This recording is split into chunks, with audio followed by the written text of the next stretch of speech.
del decreto de declaratoria de estado de emergencia. ¿Qué dicen los especialistas, quienes estudian esta situación? Nicolás Ceballos es director del Instituto de Criminología, nos atiende esta tarde para darnos su punto de vista. ¿Cómo estás, Nicolás? Bienvenido, buenas tardes. ¿Qué tal? Un gusto. A ver, lo que se ha estudiado en el Callao, he leído algunos informes, es que efectivamente, la provincia constitucional ha tenido reiterados periodos de estado de emergencia, de estado de excepción. Y lo que ocurre es que efectivamente en lo que está vigente, la criminalidad baja, pero una vez que se levanta, esta regresa, pero no solamente regresa en los mismos niveles, sino potenciada. Por lo tanto, la conclusión es, a la luz de ese informe, que es un paliativo, pero no la solución definitiva, o no suma a una solución definitiva. Sí, efectivamente, y se ha discutido eso ya largamente, hay mucha evidencia, hay mucha investigación, hay un trabajo muy bueno de investigadores justamente analizando estos datos respecto al impacto de los estados de emergencia. Y lo que te dicen, además de lo que tú mencionas, de que después de que termina regresan con cierta mayor voracidad, por decirlo de alguna forma, es que inclusive se desplazan. Cuando tú insertas un estado de emergencia en el Callao, se moviliza esa criminalidad, San Martín de Porres, otros distritos cercanos, ¿no? Entonces, ese es un asunto que hay que mirar, porque también es clave entender que la criminalidad es dinámica. Eso es un asunto que no se resuelve solamente con un estado de emergencia. Y lo segundo que también señalan, y tiene mucho que ver con lo que usted mencionaba al principio, es que esto ha decantado en una deslegitimación de la medida. La ciudadanía, lamentablemente, ya no cree que un estado de emergencia tenga solución y termina pues jugando en contra de la legitimidad del Estado en ese tipo de medidas. ¿Qué tendría que ocurrir para que un estado de emergencia sea eficiente, o no es la carta con la que debiera insistir el Ejecutivo para frenar a la delincuencia?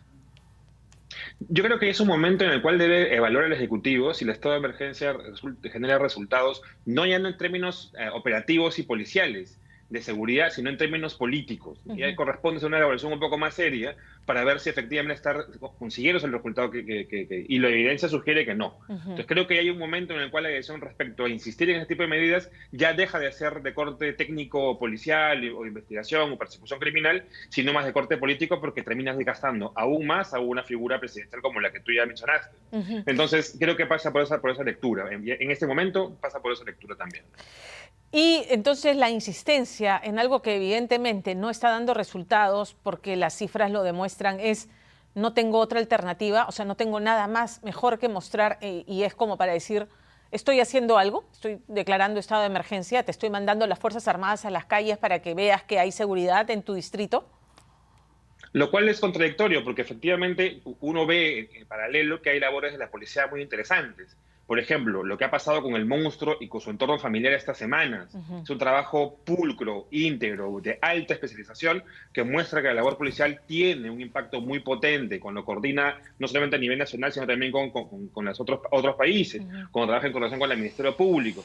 Entonces, hay herramientas que se pueden hacer públicas, se pueden utilizar, a las cuales se les puede dar mucho más fuerza para que esos resultados se transmitan efectivamente a la ciudadanía y se vea lo que se está haciendo. Entonces, claro, es contradictorio que se insista con algo que ya a todas luces muestra que no solamente no funciona, sino genera una reacción negativa, y no se le dé mucho más impulso a aquello que es claro que la ciudadanía aplaude y ve con buenos ojos, digamos, con esos resultados de alto impacto además, ¿no? Ahora, con las características de la criminalidad que hoy opera en casi todas las regiones del Perú, hay bandas organizadas, me explicaba un coronel de la policía, efectivamente, ¿no? Los pulpos, los gallegos, los injertos del norte, bandas identificadas como tales. Pero me explicaba que también está ocurriendo que hay la delincuencia común que, usando el nombre de una banda, extorsiona y ataca, haciéndose pasar por. Entonces, en esa línea, ¿los estados de emergencia suman? O sea, ¿cuál es el fin de un estado de emergencia? Sí, efectivamente, y no terminan siendo herramientas muy eficientes, porque como bien te narras en ese ejemplo, lo que pasa en este momento es que la criminalidad organizada tiene una forma muy diferente a trabajar, y no se limitan solamente a figuras como el monstruo o las grandes organizaciones como pueden ser los injertos o los pulpos, sino que la gran mayoría de delincuentes operan en pequeños grupos, en pequeñas bandas, en bandas muy ocasionales y muy fragmentarias. Y eso es realmente muy difícil de capturar y de aprehender por parte de las labores de inteligencia criminal. Eso requiere una labor articulada. Sí, sí, con eso no quiero decir que no es importante enfrentarse a los monstruos y a los injertos, ojo. Claro. Eso es indispensable porque tienen un rol muy importante en algunos territorios.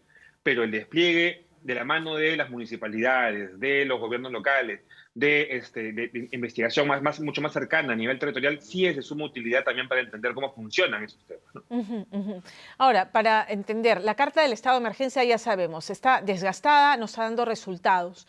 ¿En qué situaciones sí amerita un estado de emergencia? La situación que vivimos con la criminalidad, los extorsionadores, el sicariato, ¿amerita un estado de emergencia? Las Fuerzas Armadas en las calles, quizás su presencia pueda ser disuasiva en algún momento. Y sin embargo siguen ocurriendo en distritos con estado de excepción, con los motociclistas, con los chalecos especiales, que esta es otra normativa que ha salido, siguen delinquiendo a plena luz del día, ¿no? Burlándose un poco de estas normativas que pretenden frenar su actuación. Sí, efectivamente, y que termina uno viendo, el ejemplo de estado de emergencia es uno más de varios que terminan deslegitimando a la fuerza pública. Y es una cuestión que termina siendo una carga gigante para ellos porque ahora tienen que la labor de fiscalizar el uso de chalecos anaranjados.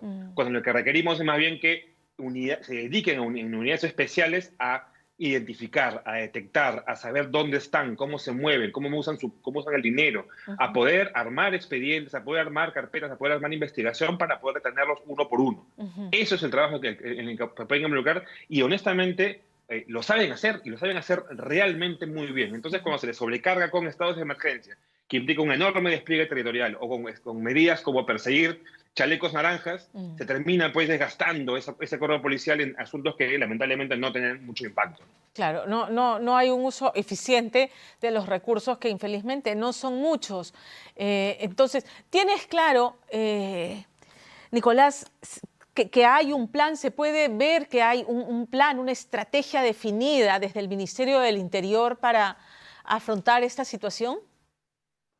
Se han hablado de varios planes, se ha hablado últimamente del plan en Perú Seguro, que tuvo además esta visibilidad en su momento más de corte político, pero tal vez lo más relevante es entender que en la policía y cuando se trabaja de la mano con la fiscalía y con las municipalidades, hay mucha capacidad para poder operar.